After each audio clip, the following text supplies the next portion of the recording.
नमस्कार.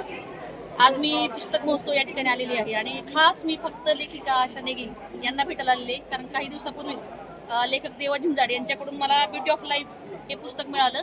माझ्या घरामध्ये पहिले हे पुस्तक माझ्या मिस्टरांनी वाचलं आणि त्यांनी वाचल्यानंतर त्यांची प्रतिक्रिया खूप पॉझिटिव्ह होती.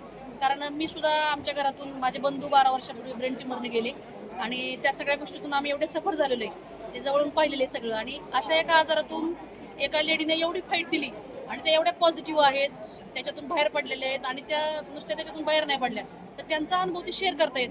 ब्लॉगवर असेल किंवा पुस्तक रूपाने असेल किंवा मी सकाळला सुद्धा पाहते त्यांचे लेख येतात आणि त्याच्यातून जे काही कॅन्सरग्रस्त पेशंटसाठी जी काही ऊर्जा ते देत आहेत, अवेअरनेस करतायत, ते इतकं कमाल काम आहे की. आणि मला तेव्हापासून तुम्हाला भेटायचं होतं. तुम्ही कॅन्सरग्रस्त पेशंटसाठी काम करतायच, पण अशा फॅमिलीमधून ज्यांचे कुटुंबातून कोणी ना कोणी गेलेले, अशांसाठी सुद्धा तुम्ही फार आशा आहात, ऊर्जा आहात. अशांसाठी तुम्ही काम करावं अशी माझी प्रामाणिक इच्छा आहे. खूप छान वाटलं मला तुम्हाला भेटून. थँक्यू.